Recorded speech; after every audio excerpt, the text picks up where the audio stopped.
What's up everyone, I'm Gooshy, and in this video we're me going over everything you need to know about the new game mode in Legends called Rivals. We're going to be going over how to complete all bonus objectives to get all that sweet loot. We're going to be going in depth into all the curses and exactly what they do to see which one is the best at the right time. And finally, we'll go over some tips and tricks to help you guys win more Rivals games. So if you're interested, stay tuned.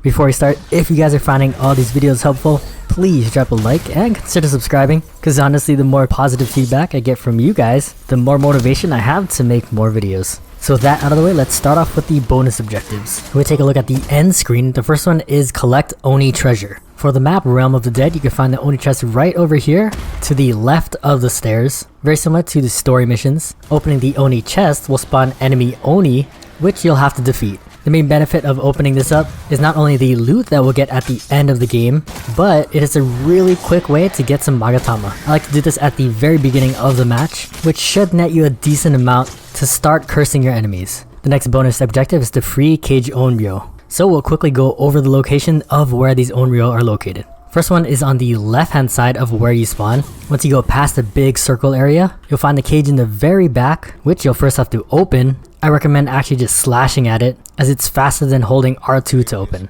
Next, you actually have to rescue them by holding R2. This is really important as it's needed to get that bonus objective. So that's the first location. The next two are on the right hand side. One located in this house right over here on the right. Again, make sure to rescue them until it shows up on your screen and with Gyozen confirming that you freed an Onryo.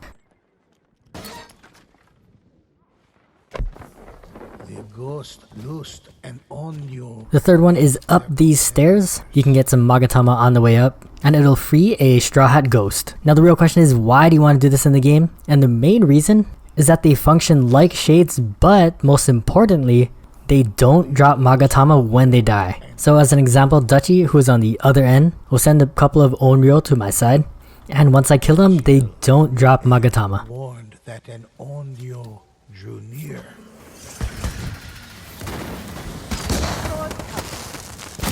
Onryo descended upon them.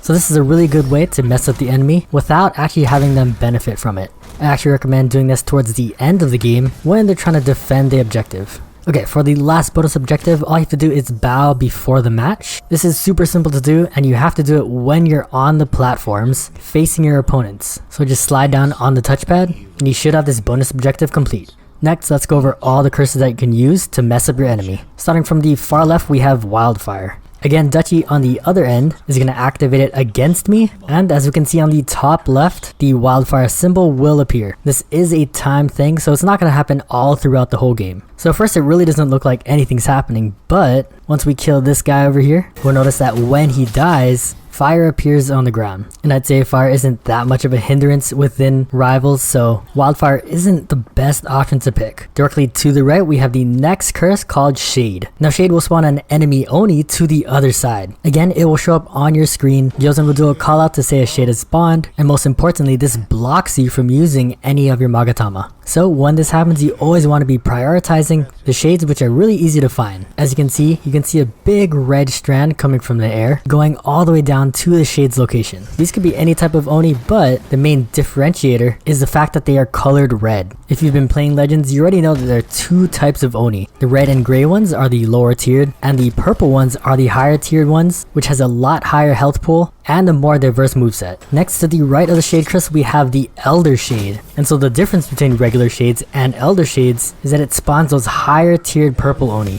Again, they're easy to find by that red strand going up to the air, and in this case, they are colored purple. Alright, so let's kill these guys real quick. And as you can see, the red and the purple tiered Oni both drop 5 magatama each. So this is one of the downsides of summoning shades as a curse. Yes, you do distract enemies by sending over more enemies, but in return, you do provide them with more magatama. And the fact that regular Oni and purple Oni both drop the same amount of magatama, it's always better to go with the Elder Shade, so it makes the opponent work harder for that magatama. Keep in mind that you should be picking this up fairly quickly, as it does despawn after a certain amount of time. So if you are carrying the max amount of magatama, which is 15, make sure to spend it as soon as possible so you can pick up more. Alright, onto the next curse, which is Health Drain. Personally, I think this is the best curse that you should be using, because as the name suggests, it constantly drains your health, forcing you to constantly use a healing ability to keep your health at full. Again, this is on a timer, so it's not going to last the whole game, and it doesn't drain your health all the way to 0, but only to around 1/4 of your max health. So I highly recommend using this along with a couple of Elder Shades to block enemies from cursing your team. Finally, the last curse is Awakening the Fire Spirit. We all know these watches, especially if you've been playing Nightmare Survival, so you should already know that this is a pretty decent option to choose as a curse. The only downside is that it only lasts 30 seconds, so I'd really recommend only saving this for the last point when you have to defend the objective. Next, let's move on to the 2 different phases within Rivals. So first you have to kill enemies, get their magatama, and then spend a total of 65 to reach the second phase. This phase is pretty self-explanatory, but a thing to note is that this week, there are attunements involved, so all you have to do is find the correct attunement color and take out the corresponding enemy type. I have a feeling that this is going to be a weekly thing, and different weeks will have different modifiers, so expect this to change in later weeks. My main advice is to communicate with your teammate on which color you guys have, and which color is needed to defeat enemies in a certain area. Alright, finally, once you spend that 65 magatama, the last stand waves will occur. Enemies will come in 3 waves, one right after the other, and just like survival, will head to a point to capture. And so a piece of advice, this is the phase where things are won and lost real quick. Just to explain how this phase works, if the enemies capture and you lose the point, all your progress for that specific wave will be lost and you'll have to start again. Also, in the case where you and your teammate dies and all ghosts have fallen, again the wave will start over. However, in most cases, this usually doesn't happen. Instead, what you really want to be doing to win the game is going directly to the spawn points of each wave. As you saw, the first wave comes from the left side, the second wave comes from the right side, and spawns right after you get across the bridge. Hulking figures post in.